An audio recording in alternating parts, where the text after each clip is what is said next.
नमस्कार दोस्तों, मैं राहुल सिंह राजा स्वागत करता हूं आपका स्टडी विद राहुल में।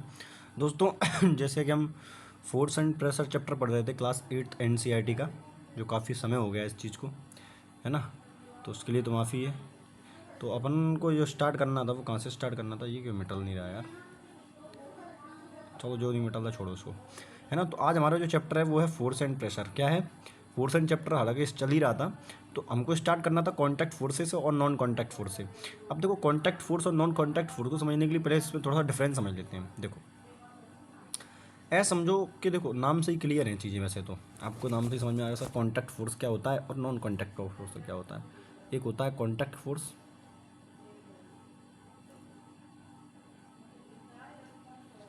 और दूसरा होता है नॉन कॉन्टैक्ट फोर्स। ठीक है, नॉन कॉन्टैक्ट फोर्स।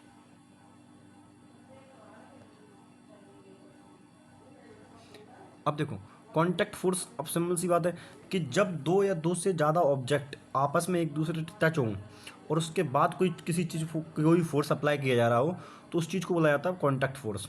इसमें अपन जैसे मस्कुलर फोर्स के बारे में पढ़ेंगे। किसके बारे में पढ़ेंगे? मस्कुलर फोर्स, है ना भैया। सीधी सी बात है, मस्कुलर फोर्स बिना उसके तो नहीं लगेगा नहीं। दूसरा हम पढ़ेंगे फ्रिक्शन के बारे में भैया। किसके बारे में? फ्रिक्शन के बारे में। तो ये दो इसके एग्जांपल हैं। ऐसे ही मैं नॉन कॉन्टैक्ट फोर्स की बात करूँ तो नॉन कॉन्टैक्ट फोर्स तब अप्लाई होगा जब दो या दो से ज़्यादा ऑब्जेक्ट एक दूसरे के कॉन्टैक्ट में नहीं होंगे। जैसे सबसे अच्छा एग्जांपल आपका ग्रेविटेशनल फोर्स। ग्रेविटेशनल फोर्स, है ना। उसके बाद मैं सेकंड की बात करूँ तो सेकंड वन आपका होगा कौन सा? तो इलेक्ट्रोमैग्नेटिक फोर्स बोल दो। इलेक्ट्रोमैग्नेटिक फोर्स, है ना। तीसरी में बात करूँ इलेक्ट्रोस्टैटिक फोर्स बोल दो।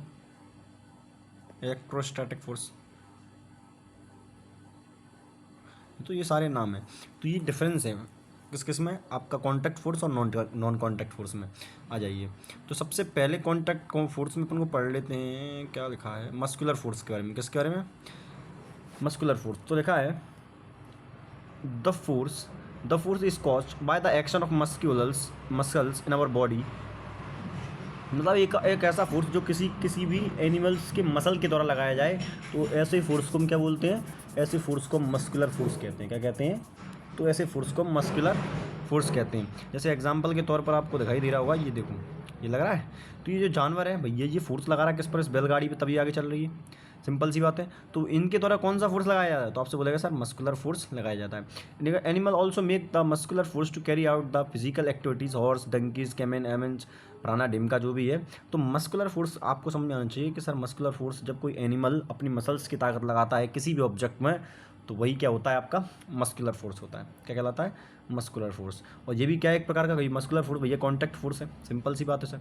बात करूँ फ्रिक्शन की। अच्छा, ये फोर्स जो ऐसा एक ऐसा फोर्स है जो हमेशा अपोजिट में काम करता है। क्या करता है? हम हमेशा अपोजिट में काम करता है। बहुत ज़रूरी भी है फ्रिक्शन, है ना। बिना फ्रिक्शन के मतलब आप ज़मीन पर चल नहीं सकते। क्योंकि आप जानते हो कि जैसे मान के चलो, ये टिंकू भाई है, टिंकू भाई, इनको चलने का बहुत शौक है, ऐसे करके पैर चलाना देते हैं इसके, है ना। ये ज़मीन है, अगर ये ज़मीन रफ़ होगी तभी टिंकू भाई प्रॉपर तरीके से चल पाएंगे। अगर ये ज़मीन प्लेन हो गई, चिकनी हो गई, है ना, पॉलिश्ड हो गई, तो आप समझो कि टिंकू भाई तो फिसलेंगे बार बार। टिंकू भाई क्या होंगे? बार बार फिसलेंगे कि नहीं फिसलेंगे? तो इसका मतलब ये कि अगर इनके बीच में फ्रिक्शन नहीं होगा, क्या नहीं होगा? फ्रिक्शन। तब तो फिर ये कोई व्यक्ति, कोई भी चीज़ उस पर चल ही नहीं पाएगी। तो फ्रिक्शन बहुत ज़रूरी है लाइफ के अंदर। समझ में आ रहा है कि नहीं आ रहा? अब समझो, जैसे मैं और एग्जाम्पल आपको देकर समझाऊँ। जैसे मेरा कहने का मतलब ये है कि जैसे मान के चलो कि कोई भी बॉल है, तो तुम देखते हो कि सर बॉल को मैं जैसे ही धक्का देता हूँ इस साइड से, तो कुछ समय बाद बॉल मान को आकर यहाँ पे आकर रुक गई। तो ये क्यों हुआ? तो इसका भी कारण क्या था? फ्रिक्शन। क्या था इसका कारण? फ्रिक्शन। अब ये फ्रिक्शन लग कहाँ रहा था दोस्त? ये फ्रिक्शन लग रहा था इस ज़मीन और इस बॉल के बीच में। याद रखना कि जिस साइड आप फोर्स लगाते हैं, फ्रिक्शन हमेशा अपोजिट साइड लगता है, उसके अपोजिट लगता है। क्या लगता है? उसके अपोजिट। जैसे आपने बॉल को धक्का दिया तो बॉल जो फ्रिक्शन क्या होता है? फ्रिक्शन हमेशा कोशिश करता है कि जो बॉल है ना, वो कहीं जाए ही नहीं। वो उस बॉल को रोकने की कोशिश करता है। वरना तो जो फिर बॉल में एक बार धक्का दे दें तो बॉल तो चलती रहेगी, लेकिन रुक जाती कि नहीं रुक जाती? जैसे स्पेस है, स्पेस में कोई फ्रिक्शन ही नहीं है, तो स्पेस में तुम किसी चीज़ को धक्का दे दो वो तो चलती रहेगी, है कि नहीं? तो स्पेस में जैसे मैं किसी चीज़ को धक्का देता हूँ तो वो चलती रहेगी। तो वही क्या है, वो वहाँ पर फ्रिक्शन नहीं है, इस वजह से। ऐसा यहाँ पर भी होता है, लेकिन यहाँ हमारी धरती पर क्या है? फ्रिक्शन है, जो हमारे लिए काफ़ी अच्छा है, होना भी चाहिए फ्रिक्शन, है ना। ये इस प्रकार से मान के चलो ये बॉल है, बना क्यों रहा हूँ, चलो बना ही देता हूँ, इतना डाउन किए हैं तो बना ही देता हूँ। देखो जैसे मान के चलो ये बॉल है, ये कोई बॉल है, ये टच हो गई, ठीक है। अब ये बॉल है तो फ्रिक्शन कहाँ पर लग रहा होगा, मैं आपसे पूछना चाहूँ तो फ्रिक्शन अब बताओगे सर? फ्रिक्शन लग रहा होगा यहाँ पर, इस जगह पर, देखो मैं बताता हूँ, यहाँ पर नहीं, ये इस जगह पर, ज़मीन और इस बीच के बीच में क्या लग रहा होगा? फ्रिक्शन लग रहा होगा। यही क्या है आपका? फ्रिक्शन है। यही क्या है आपका? फ्रिक्शन होता है, ठीक है ना।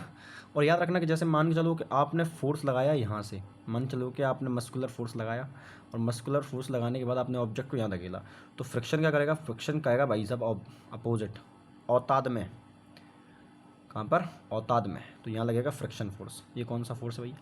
फ्रिक्शन फोर्स है। समझ में आ गया? आई होप इतनी चीज़ें क्लियर हो गई। तो कॉन्टैक्ट फोर्स में केवल दो चीज़ें पढ़नी है, लिखा है the force responsible for changing the state of motion object is called this example are force of friction. मतलब कि ऐसे ऑब्जेक्ट जो भी किसी भी चीज़ के ऑब्जेक्ट स्पीड मोशन को कम करने, मोशन को रोकने का काम करते हैं, वही चीज़ क्या हो कहलाता है? आपका फ्रिक्शन कहलाता है। क्या कहलाता है? फ्रिक्शन। बात कर लेते हैं नॉन कॉन्टैक्ट फोर्स की। किसकी बात करते हैं भैया? नॉन कॉन्टैक्ट फोर्स की बात कर लो कि सर नॉन कॉन्टैक्ट फोर्स क्या होते हैं। तो देखो नॉन कॉन्टैक्ट फोर्स ऐसे फोर्स होते हैं, नॉन कॉन्टैक्ट फोर्स ऐसे फोर्स होते हैं कि जिनको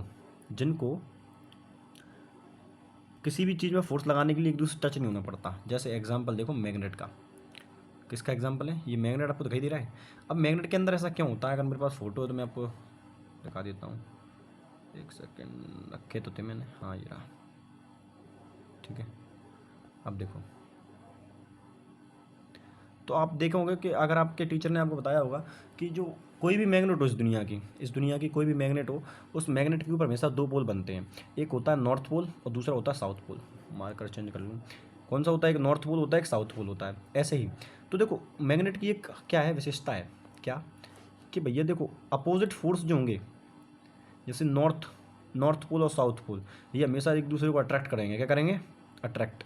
ऐसे ही साउथ पोल और नॉर्थ पोल एक दूसरे क्या करेंगे? अट्रैक्ट करेंगे। क्या करेंगे? अट्रैक्ट। लेकिन जैसे ही ये दोनों सेम मिल जाते हैं, ये करते हैं एक दूसरे को रिपेल। क्या करते हैं? रिपेल। ये तो एग्जाम्पल आपने घर पर कई बार करके देखा होगा, है ना।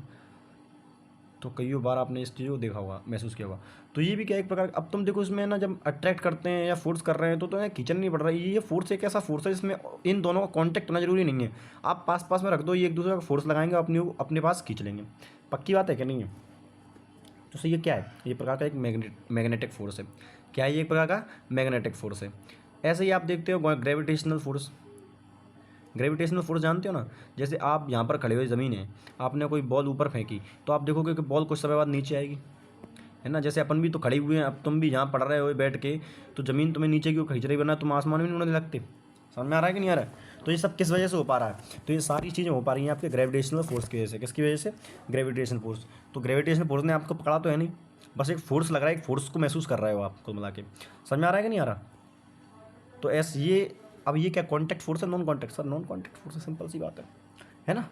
अब बात कर लें इलेक्ट्रोस्टैटिक फोर्स की। और डायग्राम होना चाहिए मेरे पास, है क्या? जो अपन पढ़ के आए थे भी, तो उसको और थोड़ा सा समझ लेते हैं। देखो अभी जितना अपन ने पढ़ा उसमें मैंने क्या बताया कि मान के चलो कि आप टिंकू भाई यहाँ खड़े हैं, टिंकू तो कहीं और चले गए, टिंकू यहाँ खड़े हैं। टिंकू ने इसको देखा, धक्का देना स्टार्ट किया, इस पर धक्का दे रहे हैं, तो सीधी सी बात है मोशन भी कहाँ होगा? इसी साइड। मोशन भी कहाँ होगा? इस साइड ही होगा। लेकिन फ्रिक्शन, मैंने बोला ना फ्रिक्शन अपोजिट चलता है भैया। फ्रिक्शन कहाँ लगेगा? इस साइड। क्या, मैं यहीं रुकूंगा, तभी तो ये बॉक्स इतना पावर लगाना पड़ रहा है मुझे उसको उस साइड धकेलने के लिए। समझ में आ रहा है कि नहीं आ रहा? वरना अगर ये फ्रिक्शन नहीं होता तो मैं ऐसे उंगली से ना किसी भी ट्रक को, किसी भी भारी चीज़ को उंगली से अपने ला सकता था। लेकिन वो सब क्यों हो पा रहा है? क्योंकि फ्रिक्शन है, तो इस वजह से हमें ज़्यादा फोर्स लगानी पड़ती है। समझ में आ रहा है कि नहीं आ रहा? ये डायग्राम भी आपको समझ में आ गया? अब तो होशियार है भी, मैं गधा हूँ इसलिए पढ़ा रहा हूँ, ठीक है। चलो आ जाओ, इलेक्ट्रोस्टैटिक फोर्स की बात कर ले जरा।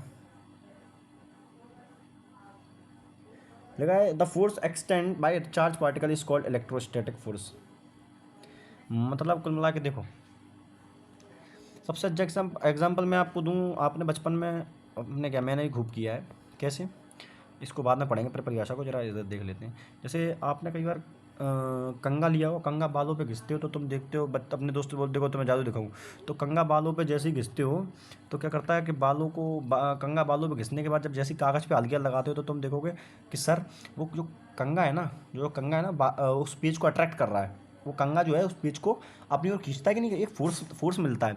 तो बस वही क्या है, मतलब देखो उस कंघे पे बहुत सारे पार्टिकल होंगे, उस कंघे पे क्या होंगे, बहुत सारे पार्टिकल, मान के चलो कंघा है तो इसके पास बहुत सारे पार्टिकल होंगे। अब तुमने क्या किया कि भैया एनर्जी उसको घिसा, तो उसमें घिसने से क्या होगी, उसमें उनकी पार्टिकल्स में आ गई एनर्जी, क्या आ गई, पार्टिकल्स में एनर्जी आ गई।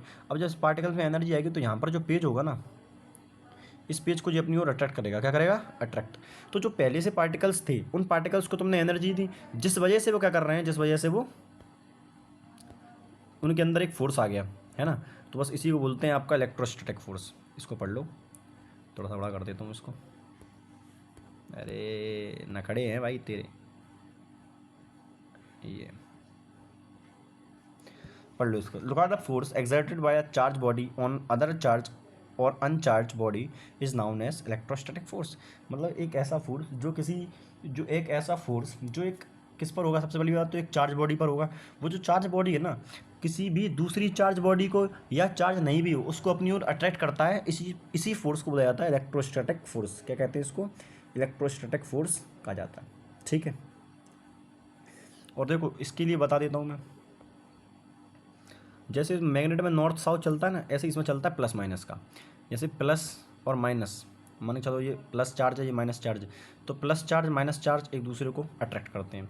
ऐसे ही माइनस चार्ज हो, यहाँ प्लस चार्ज हो, तो प्लस चार्ज माइनस चार्ज एक दूसरे को अट्रैक्ट करते हैं। वही बात है, लेकिन सेम प्रवृत्ति के मिल गए तो ये समझ लो रिपल्शन होना है। क्या होना है, रिपल्शन। ये बहुत बड़ा हो गया, रिपल्शन, ठीक है। ऐसे ही यहाँ माइनस का हो, यहाँ प्लस का हो, तो ये क्या होगा, इसके अंदर भी क्या होगा, रिपल्सन होगा। क्या होगा, रिपल्सन।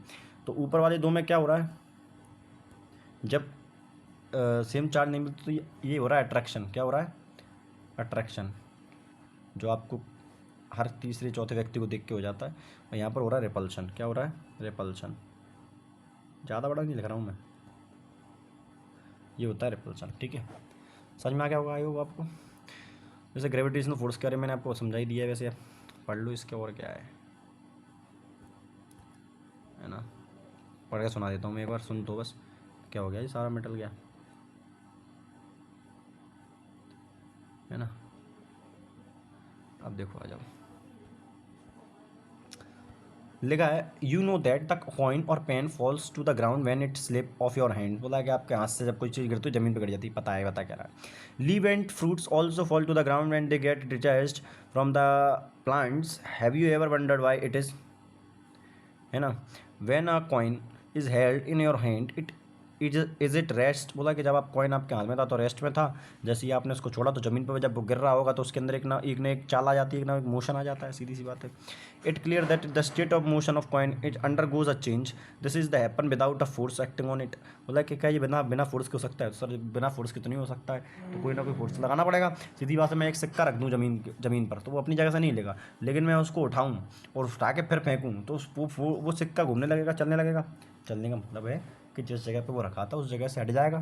तो जब वो एक ऑब्जेक्ट अपनी जगह को छोड़कर दूसरी जगह पे जा रहा है तो ये क्या है, इसका मोशन हो रहा है, उसके अंदर क्या बोल सकते हैं, मोशन हो रहा है ना। लिखा है ऑब्जेक्ट और thing fall toward earth because it pools them. बोला कि अर्थ उन्हें खींचता है, this force is called force of gravity. क्या बोलते हैं, ग्रेविटी, यानी ग्रेविटेशन फोर्स इसको बोल जाए। This is an attractive force, the force of gravity act on all object, the force of gravity act on a fall of time without or being aware it water and to float downward the ground as soon as open a tap। बोला कि पानी नीचे गिरता है, सीधी सी बात है। कोई भी, मैंने बोला ना, अर्थ है ना सारी चीज़ों को अपनी ओर खींचती है जिसके ऊपर द्रव्यमान होता है, ठीक है। तो बस जो ग्रेविटेशनल फोर्स की वजह से ही पानी यानी सारी चीज़ें चलती हैं। अगर it flow toward the ground as seen open tap, water is rivers flow downward, नदियाँ नीचे की ओर आती हैं। देखिए gravity is not a property of earth alone. बोला ग्रेविटी केवल अर्थ की प्रॉपर्टी नहीं है। इस पॉइंट को पढ़ लें और इस पॉइंट पर थोड़ा सा स्टार मार्क कर लें, है ना। ये पॉइंट आपके काफ़ी काम का है मेरे हिसाब से, ये वाला पॉइंट, ठीक है। बोला कि gravity is not a property of earth, in fact every object is the universe whether small और large exert a force on every object, this force is known at the gravitational force. बोला कि हर object अपनी ओर किसी ना किसी चीज़ को खींचता है, ठीक है। जैसे मोबाइल आपको खींचता है कि नहीं खींचता है, तो बस बोला कि हर ऑब्जेक्ट एक दूसरे ऑब्जेक्ट को अपनी ओर खींचता है, इसे हम क्या बोलते हैं, ग्रेविटेशनल फोर्स बोलते हैं। लेकिन जब अर्थ के लिए यूज़ किया तो इसे हम ग्रेविटी बोल देते हैं। अर्थ के लिए यूज़ करते तो क्या बोल देते हैं, ग्रेविटी। बाकी इस फोर्स का नाम क्या है, ग्रेविटेशनल फोर्स। ठीक है। बोला प्रेशर क्या होता है, तो देखो एक पर्टिकुलर प्लेस पर, समझना, एक पर्टिकुलर प्लेस पर एक पर्टिकुलर एरिया हो, एक पर्टिकुलर एरिया, उस एरिया पे लगने वाला जो फोर्स होता है ना, उस एरिया पे लगने वाला जो फोर्स है उसे ही बोल देते हैं प्रेशर। क्या बोल देते हैं, प्रेशर। ये आपके सामने प्रेशर का फॉर्मूला लिखा है, यही फॉर्मूला आपको पूरे चैप्टर में पढ़ना है और बहुत अच्छा फॉर्मूला है। The force acting on a unit area of a surface is called pressure.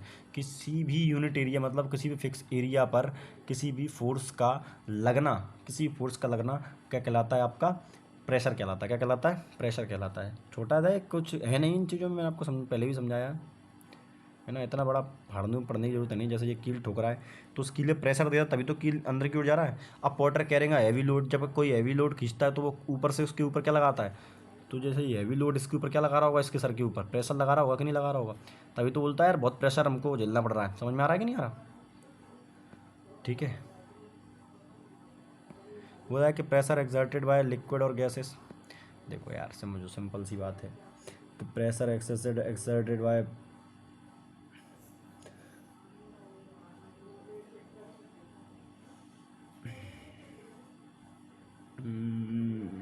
कहाँ पढ़ रहे थे यार अपन। अब देखो बोला गया कि जैसे ये पानी की बोतल है, बता दूँ पानी की बोतल देखो भर देता हूँ। देखो क्या कि कोई लिक्विड और गैस भी प्रेशर लगाते हैं किसी चीज़ पर, क्योंकि कुल मिला के ये हेडिंग यही है। ठीक है। तो देखो सिंपल सी बात है, सर लगाते हैं। क्या बात है कि सर लगाते हैं, कैसे लगाते हैं मैं समझाता हूँ। देखो अरे भाई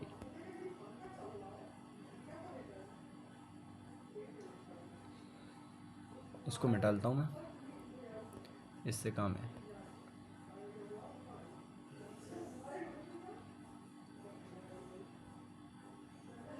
देखो आप जानते हो कि कोई भी चीज़ जो मैंने बोला इस दुनिया में सारी चीज़ कुछ ना कुछ फोर्स लगाती हैं। ऐसे ही जैसे मान के चलो इसके अंदर पानी भरा है, पानी भरा है, तो ये पानी भी क्या कर रहा होगा, इसकी दीवारों पर ऐसे करके फोर्स लगा रहा होगा। पानी भी क्या कर रहा है, इसकी दीवारों पर इस प्रकार से फोर्स लगाता है। जब इसके जो पानी के जो मॉलिक्यूल्स है ना, इसकी दीवारों पर ऐसे करके फोर्स लगाते हैं, है ना।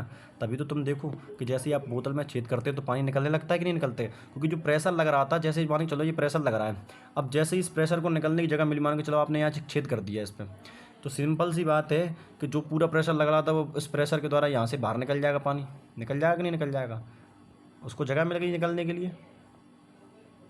तो बस यही बोलना पूरा चाह रहा था कि किसी भी लिक्विड और गैस के द्वारा, ऐसे आपको गैस सिलेंडर होता है, तो गैस सिलेंडर में से गैस कैसे बाहर आती है, क्योंकि उसके पार्टिकल्स हाईली चार्ज होते हैं और वो भी दीवारों पे क्या लगाते हैं, सिलेंडर की दीवारों पर वो प्रेशर लगाते हैं। लेकिन जैसे ही आप ऊपर के हिस्से पे ओपन करते हो तो सारे प्रेशर से ऊपर कहाँ चले जाते हैं, ऊपर की ओर आते हैं और आपकी लेजर में होते हुए आपको गैस के रूप में प्रोवाइड हो जाते हैं, है ना। समझ में आ गया। तो ये था आपका एक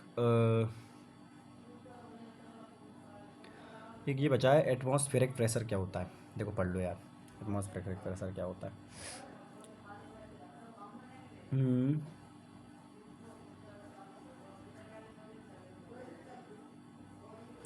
देखो आप समझो एक बात को, जैसे मैंने आपको एक चीज़ समझाई पहले थोड़ी देर पहले। जैसे मान के चलो ये हमारी अर्थ है, नीले कलर के बनाएंगे ना, ना मिठिया नीले कलर के बनेगी अर्थ। अब बनाएंगे इसको, जैसे मान के चलो ये अर्थ है, समझना मेरी बात को। अब अर्थ की कुछ ना कुछ सरफेस होगी। आप जानते हो कि सर अर्थ का एटमॉस्फेयर है, एटमॉस्फेयर का मतलब सर यहाँ बहुत सारे पार्टिकल्स हैं, बहुत सारे पार्टिकल्स भी मौजूद होंगे, होंगे कि नहीं होंगे सर, बिल्कुल सही बात है, लिख दो। तो अब ये पार्टिकल्स क्या होंगे, ये पार्टिकल्स भैया इस अर्थ के ऊपर जो, ये पार्टिकल्स इस अर्थ के ऊपर जो प्रेशर लगा रहे होते हैं ना, ये जो पार्टिकल्स हैं इस अर्थ के ऊपर जो प्रेशर लगा रहे हैं, जो पार्टिकल्स के द्वारा अर्थ पर लगाया जाने वाला जो प्रेशर है ना, बस वो इसी प्रेशर को बोलते हैं एटमॉस्फेरिक प्रेशर। क्या बोलते हैं, एटमॉस्फेरिक प्रेशर, इसे ही बोलते हैं एटमॉस्फेरिक प्रेशर। समझ में आ गया कि नहीं आ गया। तो एटमॉस्फेयर प्रेशर क्या होता है कि जब एटमॉस्फेयर के जो मॉलिक्यूल्स हैं वो अर्थ पर जब प्रेशर लगाते हैं दोस्त, तो इसी प्रेशर को बोलते हैं एटमॉस्फेरिक प्रेशर। मतलब कि जैसे जैसे अपन नीचे की ओर जाते हैं, कि जैसे जैसे अपन नीचे की ओर जाएंगे ये प्रेशर क्या हो जाएगा, ये प्रेशर बढ़ता चला जाता है, ये प्रेशर बढ़ता चला जाता है। ठीक है, तो ये आपसे पूछा जाएगा तो आप बता देना, बस इतना, इतनी सी बात है। एक चीज़ और समझा देना आपको, एक सेकंड रुकना, मैं डायग्राम ले लूँ जरा एक, थोड़ी देर समझ, पहले इसको मैं एक एक करके पढ़ के बताता हूँ। यहाँ पर मुझे लगता है एटमॉस्फेरिक प्रेशर में बहुत अच्छी चीज़ें हैं। लिखा है you know that there is a air all around us, this envelope of air is known as the atmosphere. ये मैंने बताया कि एक बहुत सारी एयर पार्टिकल आपके इसमें अर्थ में मौजूद होते हैं, उन्हें हम क्या बोलते हैं, एटमॉस्फेयर बोलते हैं। The atmospheric air extend up to many kilometre up above the earth surface. बोला कि अर्थ के बहुत ऊपर तक ये सारी चीज़ें पाई जाती हैं। एटमॉस्फेयर जो है अर्थ का, अर्थ से बहुत ऊपर तक पाया जाता है। This pressure exerted by the air is known as the atmospheric pressure. तो उन्हीं मॉलिक्यूल्स के द्वारा अर्थ पर एक प्रेशर लगाया जाता है जिसे हम बोलते हैं एटमॉस्फेरिक प्रेशर। लिखा है we know that pressure is force per unit area. If we imagine a unit area and very long cylinder standing on the field with air, then the force of gravity on the air in the cylinder in the atmospheric pressure. मतलब की बात ये है, जैसे press, ये देखो, तुम देखोगे सर नीचे पार्टिकल्स ज़्यादा हैं, ऊपर पार्टिकल्स कम हैं। The atmospheric pressure is the force of gravity on air in a column of unit area. मतलब कि एक यूनिट एरिया पर प्रेशर लगाया जा रहा है, किसके द्वारा, आपके मॉलिक्यूल्स के द्वारा। बट हाउ लार्ज और small in the atmospheric pressure, let us idea of rubber band. देखा एक देख रबर बैंड है, आपने देखा होगा, आपके घर पे आता होगा, एक फूला सा होता है, दीवार पे से कस दो तो वो चिपक जाता है उधर ही। क्यों चिपक जाता है भैया, देखो उधर, क्योंकि उसके अंदर से आपने क्या निकाल दिए, सारे प्रेशर निकाल दिया होता है, तो वहाँ पर क्या हो जाता है, वहाँ पर वैक्यूम क्रिएट हो जाता है। क्या हो जाता है, वैक्यूम क्रिएट हो जाता है। When you press the sticker, the most of air between the cup and the surface escape out. The sucker sticks to the surface because the pressure of atmosphere act on it. अब क्या कर रहा है, एक pressure उसको, एक pressure attack कर रहा है। जैसे मान के चलो ये दीवार है, इस पर तुमने उसको चिपका दिया, तो अब यहाँ से जो है भैया एक प्रेशर जो है इस स्टिक पर लग रहा होगा, क्योंकि एयर तो अटक गई यहाँ से, तो एक प्रेशर यहाँ पर इसको महसूस हो रहा होगा। दिलेगा the pull of sticker on the surface, the applied force should be large enough to overcome atmosphere pressure. This is activity might be given you idea about the magnitude of atmosphere. बोला कि इस activity आपको ये बताएगी कि जो किसी भी चीज़, जो एयर प्रेशर है ना, उसका मैग्नीट्यूड कितना है, उसकी स्ट्रेंथ कितनी है। समझ में आ रहा है कि नहीं आ रहा है मेरी बात। तो स्ट्रेंथ काफ़ी अच्छी होती है भैया, तभी तो देखो आपको लगता है, आप किसी चीज़ को उठाओ तो देखो आपको वजन महसूस होता है कि नहीं होता है। देखा surface, if there were no air at all between the sucker and surface, it does give no an idea how large the atmosphere pressure is as. ठीक है, the force due to air in a column of height of the atmosphere area 15 × 5 15 is nearly equal to the force of gravity on at object is mass 25 kilogram, that is 250 newton, 2250 Newton. लिखा है the reason we are not crushed under this force of gravity is that the pressure inside our bodies is also equal to the atmospheric pressure. आप देखो ये बात इसने बहुत अच्छी बोली कि इन ह्यूमन की जो बॉडी हो ना, ह्यूमन की बॉडी का प्रेशर भी उतना ही होता है जितना कि एटमॉस्फेरिक प्रेशर होता है। वरना अब अपन भी है ना, जो अर्थ का जो एटमॉस्फेरिक प्रेशर है ना, उसके नीचे अपन भी दबे जाएँ, लेकिन अपनी बॉडी का जो प्रेशर है वो अर्थ के एटमॉस्फेयर के प्रेशर से बिल्कुल भी सेम है, जिस वजह से क्या होता है कि हमें अर्थ का जो एटमॉस्फेरिक प्रेशर है वो महसूस नहीं होता। लेकिन आप कभी पहाड़ पे जाओ, तो तुम पहाड़ पे जाओगे तो बहुत से लोगों को नाक में से खून आने लगता है। क्यों, क्योंकि जैसे जैसे ऊपर जाते हैं, तो जैसे जैसे आप ऊपर जाते हैं तो वहाँ का जो प्रेशर होता है ना, ऊपर जाने प्रेशर हमेशा घटता है, ऊपर जाने प्रेशर घट जाता है। तो जैसे ही आपके बॉडी का प्रेशर, अब बॉडी का प्रेशर तो सेम रहेगा, लेकिन अर्थ का जो एटमॉस्फेयर का प्रेशर वो घट जाएगा, तो आपका बॉडी की जो प्रेशर जो लगा रही है वो तो उतना ही प्रेशर लगाएगी, और उस प्रेशर लगाने की वजह से आपका जो ब्लड है ना, आपके शरीर से बाहर निकलने लगेगा। क्या हो जाएगा, शरीर से बाहर निकलने लगता है। लिखा है that pressure inside our bodies is also equal to the atmosphere pressure and balance the pressure from outside. देखा pressure of atmosphere on the our head. देखो एटमॉस्फेयर प्रेशर लग रहा है अपनी बॉडी पर, हेड पर लग रहा है भैया, बिल्कुल लग रहा है सर। अब मैं यार, मेरा मन नहीं है, बस ये लास्ट चीज़ और पढ़ाऊँगा इसको बस। देखो यार, did you know Otto von Guericke, a German scientist of 17th century, invented a pump to extract air out of the vessels. With the help of this pump, he demonstrated dramatically the force of air pressure. He joined two hollow metallic hemispheres of 1 centimeter diameter each and pumped air out of them. Then he employed 8 forces to each hemisphere to pull them apart. So great great is the force of air pressure that the hemisphere could not be pulled apart. बोला गया कि एक ने ना क्या किया, एक कारनामा किया कि दो बॉल लिए, उनको आपस में चिपका दिया और उनके ऊपर से प्रेशर ना हटा दिया, उनके बीच में जो प्रेशर था उसको हटा दिया। और भाई साहब 8 घोड़े 16 घोड़े लगाए उनने, कहाँ गया, 16 घोड़े उनने लगाए उसको निकालने के लिए, लेकिन वो पुल नहीं हुआ। क्यों? क्योंकि अर्थ का एटमॉस्फेयर इन घोड़ों के एटमॉस्फेयर से काफ़ी ज़्यादा था। समझ में आ गया कि नहीं आ गया? ये आपका चैप्टर खत्म हो गया भाई साहब, बहुत टाइम ले लिया इसने। ठीक है, मिलते हैं अगले चैप्टर के साथ, तब तक के लिए धन्यवाद।